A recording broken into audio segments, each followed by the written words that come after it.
शिल्पा की आदतें ठीक नहीं थी। वो ना बोलने से पहले कुछ सोचती और ना ही कुछ करने में। उसकी इस आदत से सभी परेशान रहते। बहन, घर पर मेहमान आए हैं और शक्कर खत्म है, थोड़ी शक्कर दे दो, मैं बाजार जाऊंगी तो ले आऊंगी। अरे शिखा बहन, तुम तो माफी करे, जब देखो तुम्हारे घर में कुछ न कुछ खत्म ही रहता है। अरे शिल्पा, चिल्ला क्यों रही हो? कहा ना घर में मेहमान बैठे हैं, सुन लेंगे। सुन लेंगे तो सुन ले, तुम लोगों की मांगने वाली आदत तो बंद होगी। अच्छा शिल्पा, ना दो शक्कर, लेकिन बात तो अच्छे से करो। एक कटोरी शक्कर के लिए तुमने मेरी बड़ी बेइज्जती कर दी। शिल्पा बड़बड़ाते अंदर चली जाती है तो शिखा भी घर चली जाती है। माँ, क्या हुआ? अरे कुछ नहीं बेटा, पता नहीं कहां कहां से ऐसे पड़ोसी आ जाते हैं, जब देखो तब कुछ न कुछ मांगने के लिए घंटी बजाते हैं।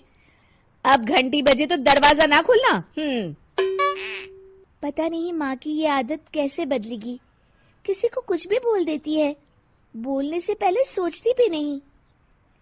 शिल्पा की ये आदत दिन ब दिन बढ़ती ही जा रही थी। एक दिन शिल्पा के दरवाजे सब्जी वाला आया।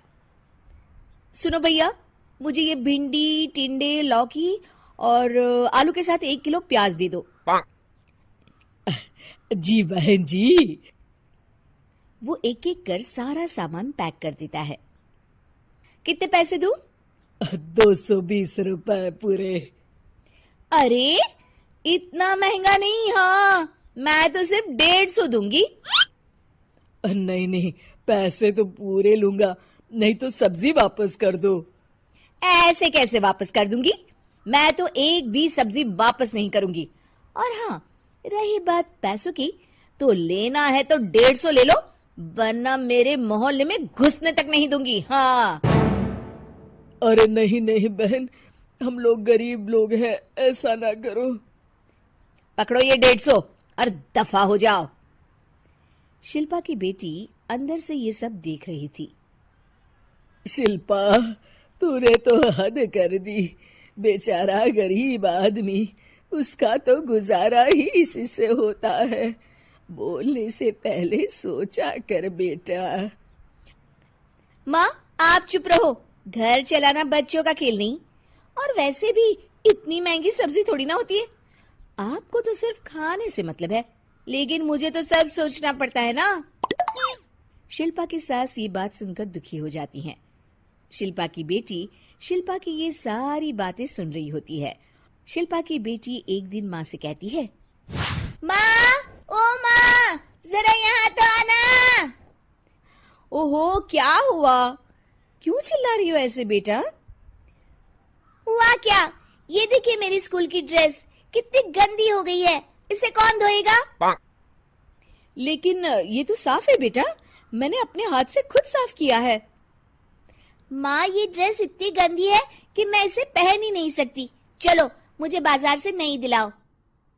शिल्पा दुखी हो जाती है और वहां से चली जाती है कि तभी सामने उसकी सास मिल जाती है। शिल्पा, अरे ओ शिल्पा, ये क्या सब्जी बनाई है? ऐसे भी कोई सब्जी बनाता है? शिल्पा सास की इस हरकत से सख्ते में आ जाती है। अरे माँ को तो मैं जो बना दूं उन्हें वो पसंद आ जाता था, फिर आज वो ऐसा व्यवहार क्यों कर रही हैं? शिल्पा कुछ समझ पाती कि थोड़ी ही देर में उसका पति आ जाता है। अरे शिल्पा, ये क्या है? क्या हुआ आपको? ये मेरी अलमारी पूरी अस्त व्यस्त है, तुमसे कोई काम नहीं होता है, सारा दिन पता नहीं क्या करती रहती हो। अरे मैंने तो सारी अलमारी साफ रखी है। इसे तुम साफ कहती हो? ये तो पूरा कूड़ादान लग रही है। शिल्पा परेशान हो जाती है और समझ नहीं पाती है कि उसके साथ क्या हो रहा है। शिल्पा अकेले कमरे में जाती है और जोर जोर से रोने लगती है। तभी वहां उसका पति, सास और बेटी आ जाते हैं। शिल्पा उन लोगों को देखकर और जोर जोर से रोने लगती है।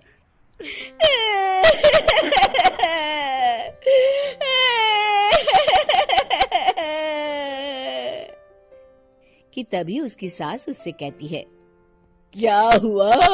यहाँ बैठकर रोती रहोगी या फिर खाने को भी कुछ बनाओगी?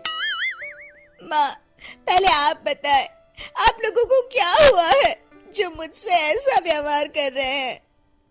वही हुआ है जो तुम्हें रोज होता है। मैं समझी नहीं। माँ, आज घर वालों ने आपसे बुरा व्यवहार किया तो आपको कितना बुरा लगा ना? हाँ, मुझे बहुत बुरा लगा। मुझे अच्छा नहीं लगता कोई मुझसे इस तरह से बात करे। सही कहा शिल्पा, जो चीज तुम्हें खुद के लिए अच्छी नहीं लगती वो तुम्हें दूसरों के साथ भी तो नहीं करनी चाहिए। बेटा, हम तुम्हारे अपने हैं, फिर भी तुम्हें अपनों की बात का बुरा लगा। लेकिन सोचो, जिन बाहर के लोगों से तुम ऐसा व्यवहार करती हो उन्हें कैसा लगता होगा। हाँ माँ, आप सच कह रही हैं। मैं आप लोगों से माफी मांगती हूँ। मुझे कड़वा नहीं बोलना चाहिए। मैं समझ गई। मैं आपकी हूँ, इसलिए आप लोगों ने मुझे सुधरने का वक्त दिया और मेरा साथ दिया। लेकिन जिन बाहर के लोगों से मैं बुरा व्यवहार करती आई, वो लोग मेरे कड़वे बोल से कितने दुखी होते होंगे।